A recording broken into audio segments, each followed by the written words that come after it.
we begin with the concept called the historical Jesus. The historical Jesus. Now, for many of the younger people around today, the concept of a historical Jesus isn't such a big deal. And the reason for that is because for most young people today, they've been taught that history really doesn't exist in that understanding that what really happened. Most young people today, the way in which they're taught history is to assume that the way in which history is written has got very little correlation to what actually happened. That most probably what really history is an interpretation of what happened. And that way, they really ask different questions. So the questions that most young people are encouraged to ask is not what really happened, but rather why was it written that way? And essentially, that's what young people ask today. But 100 years ago, at the beginning of the 20th century, that wasn't the case. That what we see is that, in fact, during the late 19th century was the rise of empiricism, the rise of this concept of saying, we won't believe it unless you can prove it. So you have to prove it to me. And so what we see is the rise of empirical science, a science of experimentation, a science of actually being able to see it, and therefore you can believe it. Now, of course, for science, that was fantastic. It was a great concept because it removed from science all that mystical mumbo-jumbo that used to be part of science. That science was really more of a metaphysics, a thing beyond physics, than really based in what was real. So what we see there is the change of understanding that came from exploration, from sea voyages, that of course we began to believe, well, the earth wasn't flat, the earth is actually round, we're not going to fall off the edges. That in fact the earth or the sea isn't inhabited by huge sea dragons just waiting to destroy the ships if they get too close to the edge. All those kinds of things which were part of superstition rather than part of anything connected there. And so science moves us out of that superstitious age, out of that age which we can call the pre-modern age, into a modern age, into an age where we can now test, where we can evaluate, where we can see with our own eyes, or we would refuse to believe. And of course, theology doesn't become exempt from this.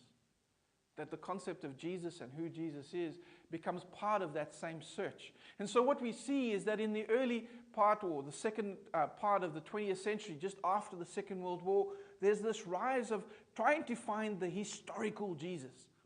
Trying to find out who was Jesus really. Trying to prove things like his birth and his life and the death and the resurrection. And of course, the explosion in the availability of materials and of archaeological finds, what it begins to do is it begins to change the way people begin to see Jesus. And now a lot of this movement for the historical Jesus is actually led by those who want to discount Jesus, who are wanting to say that Jesus never really existed. And of course, then a part of the church responds to that by now having to prove that Jesus did exist. And so to find the name Jesus in different manuscripts, etc. And so this fight continues through, and in fact is still involved today, where you would still get both sides, the skeptics, the atheists, who say, oh, Jesus didn't really exist, or at least, even if he existed, he was just a poor peasant prophet who started a movement that had its own particular connection. On the other side, you have authorities like Josh McDowell, who want to go to every effort and every pains to say, we can prove Jesus. This concept of proof of Jesus often is the thing that moves the evangelical movement, is the concept of saying that we can convert you because what we want to tell you can be proven. It can be proven just like science proves things. My concern with that is that when we use the Bible that way, we often misuse the New Testament. Because the New Testament certainly wasn't written as proof. What the New Testament was written as was reflection. It was a reflection on a faith that they already possessed. They already possessed the faith in God, in Jesus. There was no need for proof. And so the problem is that when we use then the Bible as our proof text, so often we misuse what was there. And so as we begin this module, the one thing that I wanted to hold on to you is to say, watch out for the historical Jesus. Watch out for trying to find the empirical proof, the proof that you can test. Instead saying that what it's about is much more of an experiential proof, the proof of experience, of lived life with Jesus. Because that's really what the writers of the New Testament were doing. As they lived out their life with Jesus through the Holy Spirit, so they wrote what they lived. And so what they wrote was therefore a reflection of that lived experience. Now, of course, the postmodern has got that perspective. Now, the postmodern comes after that modern empiricism, comes the postmodern, which is focused much more on a diversity of thinking. It's much more on the fact of an experienced life, rather than one that has to somehow be proven.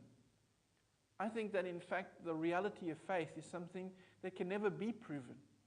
That even if you could prove that Jesus lived, even that Jesus died, the concept of proving that Jesus resurrected, not just rose from the dead, not just reanimated like Lazarus, but actually rose from the dead in resurrection, it's not possible to prove.